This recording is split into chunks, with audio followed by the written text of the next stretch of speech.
Bon, à mon tour, je vais en remettre une petite couche. Alors moi, j'ai opté pour un point de vue plus philosophique sur la question. Enfin, c'est pas péjoratif ce que je dis du tout. C'est-à-dire que j'aime, pour comprendre les choses, j'aime partir de ce que nous dit la doxa. C'est-à-dire, j'aime partir du message du système, j'aime le démonter pour se rendre compte qu'on est peut-être même dans une inversion totale. Donc, d'ailleurs, je voudrais juste rebondir sur ce que tu as dit, Stéphane. J'ai beaucoup aimé quand tu dis qu'effectivement, le sérieux de la politique, c'est de considérer ce qui est, c'est de partir vraiment de ce qui existe, et de regarder les choses comme elles sont, et on compose avec ce qu'on a quand on veut être sérieux et pragmatique en politique. C'est ce qu'ont fait les membres du Cercle Proudhon, mais c'est ce que font tous les gens sérieux.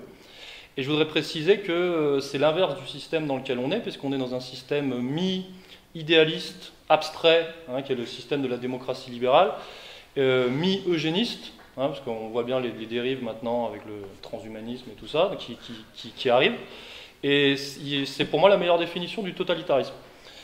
Donc à l'époque, les syndicalistes, pour être très sérieux, avaient attesté, malgré que ça soit a priori paradoxal, les syndicalistes avaient attesté de l'existence des patries, parce qu'on pense que les syndicalistes ne reconnaissent pas les civilisations nationales, tout ça, alors qu'en fait les syndicalistes sérieux, les syndicalistes révolutionnaires de l'époque l'ont fait, de la même manière que les nationalistes sérieux, comme les gens de l'Action française, ont pris conscience de ce qu'était le mouvement social. Donc en fait il y a une articulation, il y a une alimentation, il y a une cohésion. Or, tout le propos, parce qu'on va mettre les pieds dans le plat directement, tout le propos du système, de ce que j'appelle, de ce qu'on peut appeler le politico-culturo-médiatique, c'est de nous faire croire qu'il y a contradiction, opposition irréconciliable, radicale, entre les deux notions, qui sont les notions du jour, entre la question sociale et la question nationale. Alors non seulement l'alliance de ces deux notions est possible, mais je pense même qu'elle est féconde, même nécessaire, je dirais même évidente, naturelle en fait. Et donc je disais tout le travail du système, et là j'ai réfléchi en préparant la conférence, c'est que c'est vraiment le mensonge du système, c'est limite schizophrénique, puisque le système nous explique qu'il y a une opposition radicale, irréconciliable entre la question sociale et la question nationale, c'est vraiment les nationaux d'un côté, les socialistes de l'autre, et dans le même temps, le système nous explique que quand elle est possible, cette alliance donne le monstre, le nazisme, c'est-à-dire le national-socialisme, la bête immonde, voilà, le totalitarisme. Alors on est vraiment dans un paradoxe, puisque ce n'est pas possible. Voilà, l'alliance nationale du national et du social n'est pas possible, mais en fait, quand elle est possible, ça donne le totalitarisme. Donc moi j'appelle ça le mensonge schizophrénique du système sur cette question. Et je réfléchis souvent aussi au fait que l'essentialisme est un des mâles intellectuels de notre époque, l'essentialisme, on va dire, appliqué à la politique, c'est-à-dire de vraiment considérer les choses hors de leur contexte et hors dialectique. Et enfin, encore une fois, sur cette question-là, la question nationale et sociale, on est dans la réduction essentialiste, la réduction qu'on appelle la réduction ad Hitlerum, ou la réduction ad nazium, je ne sais pas comment on peut dire, qui est de considérer que l'alliance du national et du social, ça ne peut donner que du national-socialisme allemand. Voilà, que le national-socialisme, donc du nazisme.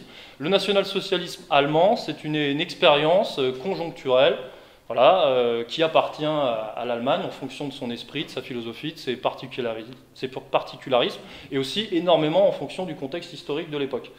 Et ça serait très malhonnête de considérer que le national-socialisme possible, j'emploie la formule par provocation, que le national-socialisme français équivaut littéralement au national-socialisme allemand ou au fascisme italien. Et ça a été un des sujets, une des thématiques de mon livre, ça a été démontré que, parce que le procès qu'on fait au Cercle Proudhon via Ziv Sternel, qui est l'historien de la droite révolutionnaire, qui est un politologue israélien, auquel la France a remis la Légion d'honneur quand même. C'est quand même quelqu'un qui a fait tout un ouvrage pour décrédibiliser une grande partie de l'histoire de France, même s'il a fait un travail érudit, c'est vrai, il y a énormément de sources.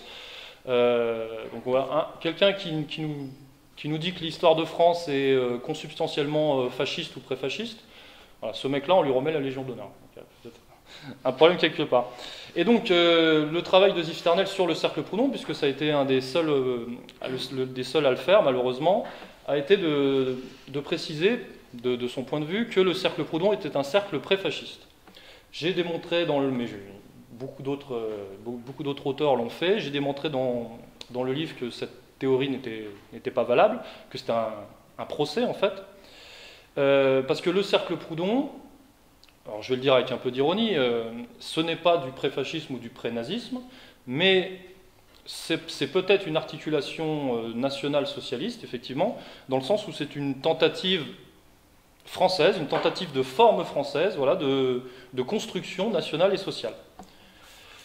La différence, pour la petite histoire, ce n'est pas le sujet du jour, mais la différence entre ce que prônait le cercle Proudhon, et qui est effectivement très très proche de la vision maurassienne, et le fascisme et le nazisme, elle se joue effectivement sur la vision étatiste. Le fascisme est un étatiste, alors que le cercle Proudhon, a priori, mais je vais développer, est plutôt anti-étatiste en vérité, quand on comprend bien. Alors l'exemple du cercle Proudhon est très intéressant pour parler de cette question de l'alliance, cette question de l'alliance de la question sociale et de la question nationale, puisque le cercle Proudhon, c'est la conjonction, la tentative de conjonction entre le point de vue de Maurras, voilà, pour synthétiser, et le point de vue de Sorel. Donc qui sont, si vous voulez, les deux pôles absolus, l'un du nationalisme et l'autre du syndicalisme révolutionnaire. Donc c'est vraiment deux absolus, a priori, et a priori irréconciliables. Donc le royalisme et le syndicalisme révolutionnaire. Puisqu'il ne faut pas se leurrer, il ne faut pas se tromper. Là, je parle de Sorel et de Maurras, puisque ce sont les formes authentiques, les formes radicales de ces questions nationales et sociales. Puisque dans le système actuel, on nous fait croire que le nationalisme sera incarné par Sarkozy et le socialisme par Ségolène Royal. Donc ça, ce sont les idéologies frelatées que nous vend le système. Mais quand on s'intéresse vraiment aux choses sérieuses, et c'est ce qu'on fait, on va au fond de la question, de la question philosophique. Alors, est-ce que ces philosophies sont vraiment si différentes et antagonistes? J'ai choisi deux angles de vue pour répondre. Il y a deux manières, je pense qu'il y a beaucoup plus de manières d'y répondre, mais j'en ai choisi deux, de préciser cette alliance, de comprendre cette cohésion entre ces deux notions. J'ai choisi la théorie des antagonismes de Proudhon, qui est assez évidente. Et j'ai aussi choisi de parler de la question de l'État. La question de l'État que je trouve très intéressante, sur laquelle j'évolue aussi grâce à Proudhon et Berthe, et qui est très riche. Voilà. Quand je parle de la question de l'État, c'est la question de l'État en tant qu'incarnation politique, institutionnelle, en tant que cadre, si vous voulez, de la réunion peut-être ou pas, justement, de ces questions nationales et sociales. Alors la théorie des antagonismes de Proudhon, je vous la fais courte, qu'est-ce que c'est? C'est de considérer que c'est par le frottement de deux absolus que jaillit l'équilibre. Voilà, ça c'est la définition, c'est simple. Voilà. Donc, après, appliquer parce que, en fait, Proudhon, j'y m'y intéresse de plus en plus, et je me rends compte que tu me confirmeras, vous me confirmerez votre point de vue, je pense que c'est de plus en plus un penseur, on appelle ça un penseur organique. Voilà, il considère l'homme, et aussi le social, la société, comme un organisme, c'est quelque chose de vivant, voilà, c'est quelque chose de réel. Et je pense que Proudhon, c'est un penseur du vivant et un penseur du réel. Et comme c'est quelqu'un qui ne détourne pas les yeux, comme je l'ai précisé tout à l'heure, comme le veut la philosophie libérale, qui met de côté tout un tas de choses, qui ne veut pas voir, qui est une négation en fait, je pense que la philosophie libérale, c'est une négation et de l'histoire, et même de l'historicité, si je peux dire. Et comme Proudhon, lui, il compose vraiment avec ce qu'est la réalité, il dit il y a plusieurs absolus, enfin il y a deux absolus, il y a plusieurs pôles, si vous voulez, qui existent, et il y a le pôle autoritaire et le pôle qu'il appelle le pôle de la liberté. Voilà. Il y a l'autorité et la liberté. Et ces deux pôles qu'on peut considérer d'un point de vue philosophique, mais aussi politique ou même métapolitique, existent, quoi qu'il en soit. Et il faut faire avec. C'est ce que dit Proudhon. Et pour Proudhon, c'est même du frottement, donc ce que je disais, du frottement de ces deux absolus, que jaillit l'équilibre social, que jaillit le mouvement et que jaillit même la vie. Voilà, c'est ça la théorie des absolus chez Proudhon. Et après, on peut le traduire à différents niveaux, c'est-à-dire qu'il parle d'autorité et de liberté, il parle aussi de tradition et de révolution, voilà, c'est des notions avec majuscules, qui sont des absolus, mais qui coexistent et qui s'alimentent mutuellement en vérité. Et aussi, on peut transposer donc de nationalisme et de socialisme, bien compris. On peut même traduire, si on veut, dans le contexte français, ça peut être donc nationalisme et socialisme, autorité et liberté, tradition, révolution, ça peut être royauté et corporation, ça peut être un État fort, enfin un État fort et une société civile forte, c'est le politique et l'économique, voilà, c'est des choses avec lesquelles il faut composer. Et bon, je vais faire ma petite tirade habituelle sur ce sujet, mais je trouve que c'est toujours bien de le redire, c'est que ce que prônait le cercle Proudhon, c'était effectivement un État fort et une société civile forte. Donc un État fort incarné par le roi et une société civile forte qui serait une société de producteurs, hein, sur l'exemple des syndicalistes révolutionnaires, donc libre du point de vue économique et qui laisserait l'autorité monarchique s'occuper de ses fonctions principales et naturelles et régaliennes, on va dire, qui seraient la diplomatie, la guerre, la haute justice, voilà, la politique extérieure peut-être, et bien dissocié. Et ce que j'aime à dire souvent, c'est que le système nous vend ça en permanence. Il nous dit qu'on est dans ce système-là, alors qu'en vérité, on est dans un système totalement inversé. C'est-à-dire que le système nous dit, oui, je suis l'État, François Hollande, machin, je m'occupe que de la politique, je gère, et je n'empiète pas sur l'activité économique, parce qu'on est soi-disant dans un système libéral sur le point de vue économique. Je précise que c'est tout l'inverse, hein, sinon on n'aurait pas un empiètement étatiste, justement, que vous connaissez, hein, que ce soit par les taxes, les impôts, les PV, les normes. Maintenant, le problème, c'est que c'est même... on a passé un stade, puisque l'État donc n'est plus politique, c'est totalement inversé, il est économique, et c'est même plus un État, maintenant c'est un supra-État, qui est l'Union européenne. Donc on passe à un niveau totalement délirant, et donc on est vraiment dans l'inversion. C'est l'Union européenne d'un côté qui nous gère, puisque l'Union européenne est une sorte de mafia économique en fait, hein, c'est le règne des lobbies, des multinationales, hein, ce genre de choses. Et on est totalement à l'abandon sur le point de vue politique militaire sérieux, parce que vous voyez bien on est totalement livré à l'OTAN ou quoi que ce soit. Donc retenez la théorie des antagonismes chez Proudhon, qui permet finalement de comprendre cette conciliation et cette cohésion entre la question sociale et la question nationale. Dans un deuxième temps, je voulais préciser, j'ai choisi d'aborder la question de l'État, parce que je pense que la question de l'État permet de réconcilier cette question nationale et cette question sociale, puisque grâce à Proudhon, j'ai commencé à voir l'État comme un outil, en vérité.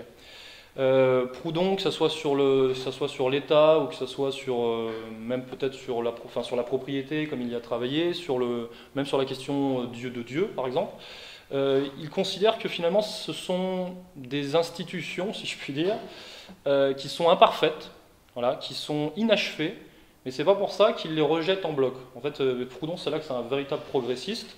C'est-à-dire qu'il fait la différence entre les étapes et il dit on peut se servir de l'État, par exemple, pour la question de justice ou des questions comme ça qui sont ses moteurs, et de liberté qui sont ses moteurs.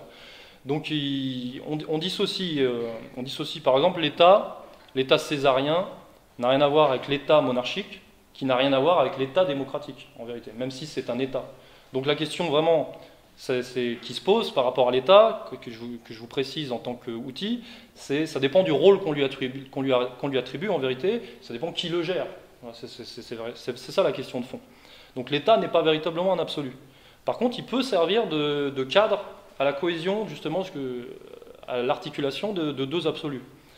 Puisque, effectivement, l'État démocratique, donc l'État actuel, hein, il faut se rendre compte que ce dont je parle, c'est notre vie de tous les jours. Hein. L'État démocratique ne permet pas cette union, hein, de nationale et de sociale, puisque non seulement il considère que c'est une union impossible, mais aussi parce que cet État est un État, donc je l'ai noté, je vais le dire, parce que cet État démocratique, laïque, abstrait, centralisé et droit de l'homiste est un État antinational et un État antisocial. C'est ça le fond du problème en vérité. Ça, c'est l'État démocratique. Et donc c'est pas parce que l'union du national et du social est impossible, ou c'est pas parce que le cadre étatique ne permettrait pas que ces deux notions s'articulent. Donc l'État démocratique moderne, hein, encore une fois celui dans lequel on est, en vérité est même un anti-État. Si on veut pousser philosophiquement la question, nous ne sommes plus dans un État en vérité. La démocratie en tant qu'entité, hein, je prends ça conceptuellement, je dis que c'est un anti-État au sens où c'est un État qui a abdiqué de ses fonctions. Voilà, c'est un État qui a abdiqué de ses fonctions, que ce soit des fonctions d'armée, encore une fois de diplomatie, de justice, pour devenir l'espèce de monstre, malheureusement dans lequel on vit, une espèce de monstre bureaucratique, économique, hein, voilà, administratif, qui est effectivement la tendance actuelle.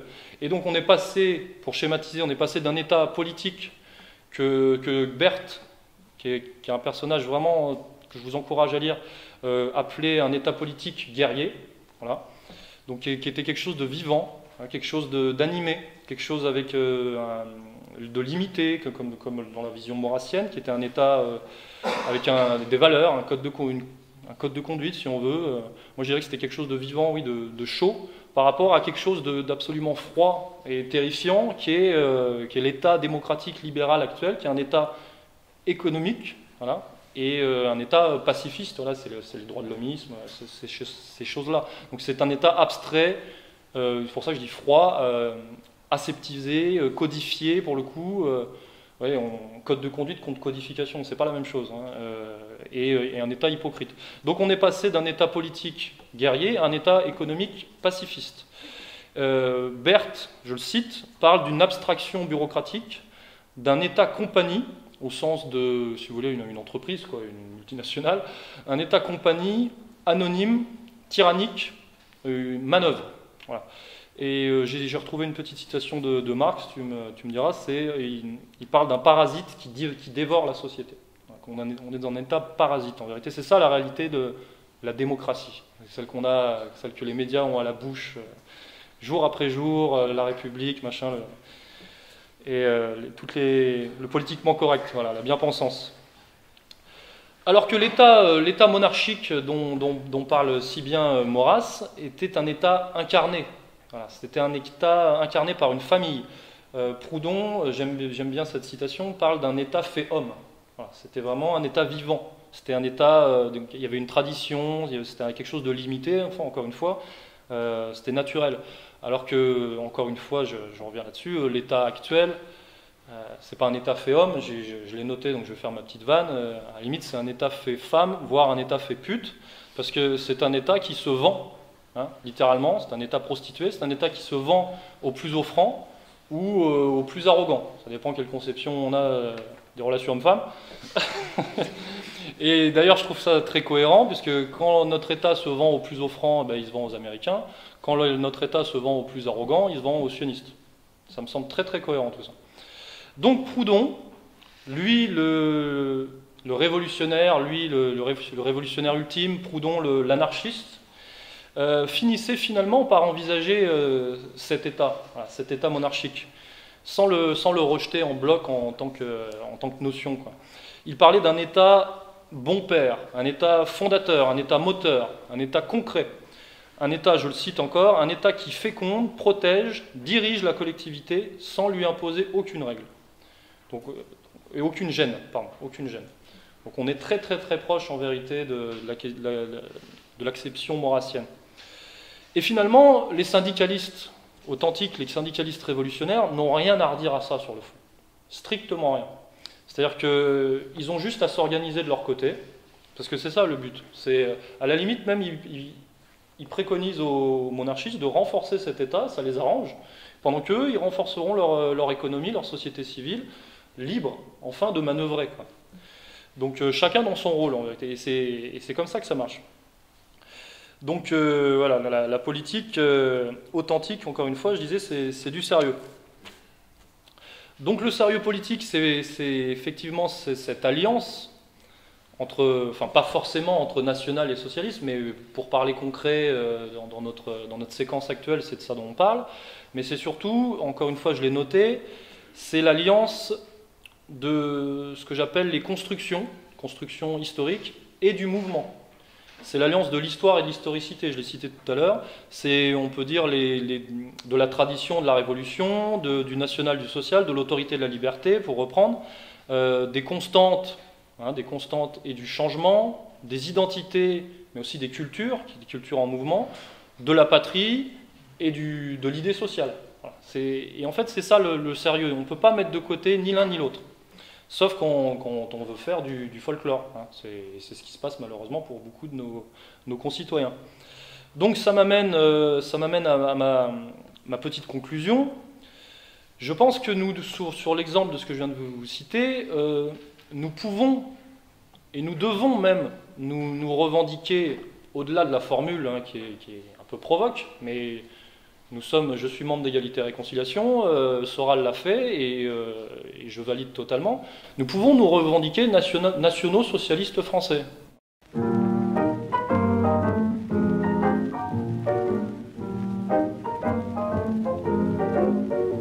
Merci mon ami, es war wunderschön. 1000 Dinge möchte ich dir noch sagen. Donc ça veut dire qu'il se revendique comme étant nazi. Il a publié un livre où il dit ça. Liebling, wir müssen uns wiedersehen, es war ja so schön.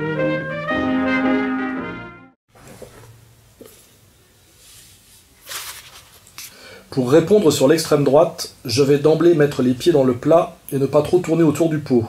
L'extrême droite, au moins depuis 1945 et plus encore depuis mai 68, est une invention du gauchisme sous sponsoring atlantiste, soit de la droite d'affaires, ce que j'appelle la banque, pour cacher que le national-socialisme était socialement de gauche.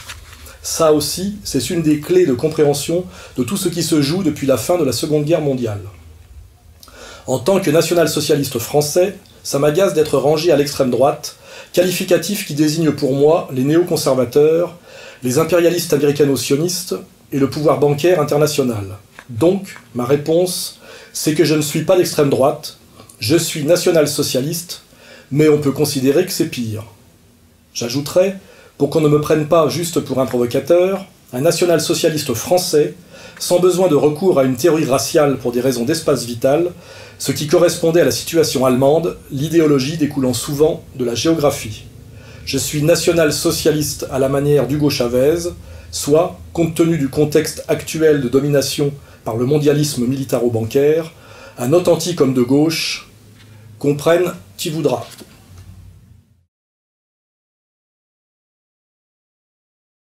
Nous pouvons nous revendiquer nationaux socialistes français. Voilà. Avec la provocation qui va, mais en tant que Français, je pense que l'ironie est un trait de caractère dont il ne faut pas se passer. Parce que qu'est-ce que ça signifie national-socialiste français? Ça ne veut pas dire je veux envahir la Pologne, ouvrir des camps, et voilà. C'est pas basé sur la question raciale. C'est pas impérialiste. Qu'est-ce que ça signifie être, je veux dire, avec emprise sur le réel? Qu'est-ce que ça signifie vraiment quand on est conséquent? Ça signifie défendre et bâtir en fonction de notre modèle identitaire et culturel qui nous est propre. Voilà, ça signifie défendre ce modèle, et ça signifie aussi se battre contre le système capitaliste mondialisé qui est cannibale, aliénant au possible, tout ce qu'on veut. Donc il faut avoir ça à l'esprit en fait. Et finalement les deux questions nationales et sociales, encore une fois, sont indissociables en vérité. Et je dirais même que l'un ne va pas sans l'autre quand on veut vraiment être conséquent. Je pense que tout le monde l'a compris ici en vérité.